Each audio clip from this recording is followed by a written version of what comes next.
அண்மை செய்தி. சென்னை அடுத்த மாமல்லபுரத்தில் தமிழக வெற்றி கழகம் சார்பில் மகளிர் தின விழா கொண்டாட்டம் தற்பொழுது தொடங்கியிருக்கிறது. இதற்காக தற்பொழுது விஜய் வருகை தந்திருக்கிறார். அதன் காட்சிகள் வெளியாகியிருக்கிறது. அண்மை செய்தியாக பார்த்துக் கொண்டிருக்கிறோம். நாளை உலக மகளிர் தினம் கொண்டாடப்படுவதை முன்னிட்டு தற்பொழுது தவிக சார்பில் சென்னை அடுத்த மாமல்லபுரத்தில் மகளிர் தின விழா கொண்டாட்டம் நடைபெற இருக்கிறது. தற்பொழுது தவிக தலைவர் விஜய் இந்த கொண்டாட்டத்திற்காக தற்பொழுது வருகை தந்திருக்கிறார். காட்சிகள் வெளியாகி இருக்கிறது. அண்மை செய்தியாக பார்த்துக் கொண்டிருக்கிறோம். கூடுதல் விவரங்களை செய்தியாளர் சுரேஷ் வழங்க நாம் கேட்கலாம். வணக்கம் சுரேஷ், கூடுதல் விவரங்கள். வணக்கம். உலகம் முழுவதும் மார்ச் 8ஆம் தேதி நாளை மகளிர் தின விழா கொண்டாடப்பட இருக்கிறது. இதையொட்டிதான் தமிழக வெற்றி கழகம் சார்பில் செங்கல்பட்டில் உள்ள மாமல்லாபுரத்தில் தனியார் விடுதியில் தற்போது தலைவர் விஜய் அவருடைய தலைமையில இந்த மகளிர் விழா தற்போது நடைபெற்று வருகிறது. சரியாக இந்த நிகழ்ச்சி என்பது 3:45 மணிக்கு என்பது தொடங்கியது கலை நிகழ்ச்சி. குறிப்பாக ஒவ்வொரு ஆண்டும் தமிழ்நாட்டில் இருக்கக்கூடிய அரசியல் கட்சிகள் என்பது மகளிர் தின விழாவை மிக சிறப்பாக கொண்டாடுவார்கள். அதன் அடிப்படைகளில் தமிழக வெற்றி கழகமும் இந்த ஆண்டு மிக சிறப்பாக தற்போது நடைபெற்று வருகிறது. ஒவ்வொரு ஆண்டும் தமிழக வெற்றி கழகம் சார்பில் மகளிர் தின விழா கொண்டாடப்படும் வழக்கம். அதனை ஒட்டிதான் இந்த ஆண்டும் இந்த நிகழ்ச்சி ஏற்பாடு செய்யப்பட்டு தற்போது விஜய் தமிழில் நடைபெற்று வருகிறது.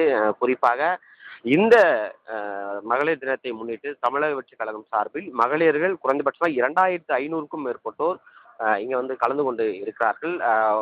வந்திருக்கக்கூடிய ஒவ்வொரு நபர்களுக்கும் அந்த QR கோடு இருந்தால் மட்டுமே உள்ள என்பது அனுமதிக்கப்படுகிறார்கள்.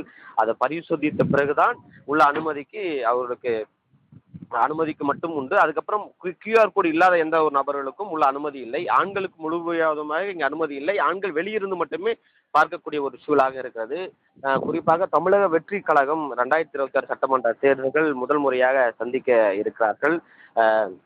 அது மட்டும் இல்லாமல் குறிப்பாக ஒவ்வொரு கட்சிகளுக்கும் தங்களுடைய தேர்தல் வாக்குறுதிகள் அளிப்பது என்பது வழக்கம். மிக முக்கியமாக பெண்களுக்கான பிரத்யேகமான அந்த வாக்குறுதிகள் அளிப்பார்கள். ஏனென்றால் தமிழகம் பொறுத்தவரை குறிப்பாக 3 கோடி வாக்காளருக்கு மேல் தமிழகத்தில் இருக்கிறார்கள் பெண்கள். அவருடைய வாக்குகளை கவருவதற்காக மிக சிறப்பான வாக்குறுதிகள் அளிக்கப்படுவது என்பது வழக்கம். அந்த வகையில் தமிழக வெற்றி கழகம் சார்பிலும் இன்றைக்கு நடைபெற்று வரக்கூடிய இந்த மகளிர் தின நிகழ்ச்சியில மகளிருக்கான பிரத்யேகமான வாக்குறுதிகள் அளிக்கப்படும் என எதிர்பார்க்கப்படுகிறது.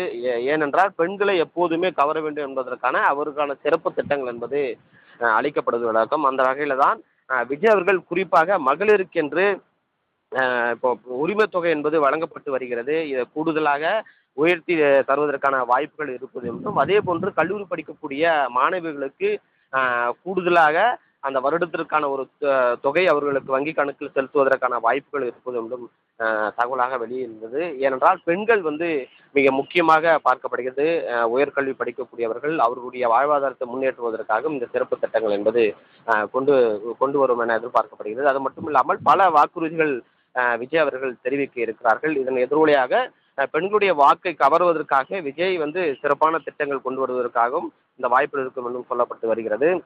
அது மட்டும் இல்லாமல் இந்த மகளிர் தினத்தை முன்னிட்டு குறிப்பாக மகாபலிபுரத்தில் இருக்கக்கூடிய இந்த செங்கல்பட்டு மாவட்டம் மற்றும் சென்னை மாவட்டத்திலிருந்து ஏராளமாக மகளிர்கள் இங்கே வருகை புரிந்திருக்கிறார்கள். கலை நிகழ்ச்சியுடன் தொடங்கிய மகளிர் தினம் இன்னும் சற்று நேரத்தில் விஜய் அவர்கள் பேச இருக்கிறார்கள். விஜய் குறிப்பாக மகளிருக்கு என்னென்ன வாக்குறுதி அளிப்பார்கள் என்று மிகுந்த ஒரு உற்சாகத்துடனும் மகளிர்கள் காத்து கொண்டிருக்கிறார்கள். என்னென்ன அறிவிப்புகள் வரும் என்றும் கூட வாக்குகளை கவர்வதற்கான பல வாக்குறுதிகளை அவர் வைத்திருக்கார் என்றும் கூட கட்சி தரப்பிலிருந்து வெளியாகிறது. இந்த நிகழ்ச்சி சரியாக 3:45 மணிக்கு தொடங்கி மாலை 5 மணி வரை நடைபெற இருக்கிறது. அதன் பிறகுதான் குறிப்பாக சில ஒரு 4:30 மணிக்கு அந்த வாக்குறுதிகள் விஜய் அவர்கள் தெரிவிப்பார் என எதிர்பார்க்கப்படுகிறது. இதனை ஒட்டி ஏராளமான பெண்கள் வருகை புரிந்திருக்கார்கள். அது மட்டும் இல்லாமல் காவல்துறையினர் பாதுகாப்பு பணிகளில் ஏராளமாக ஈடுபட்டு வருகிறார் என்பது குறிப்பிடத்தக்கது.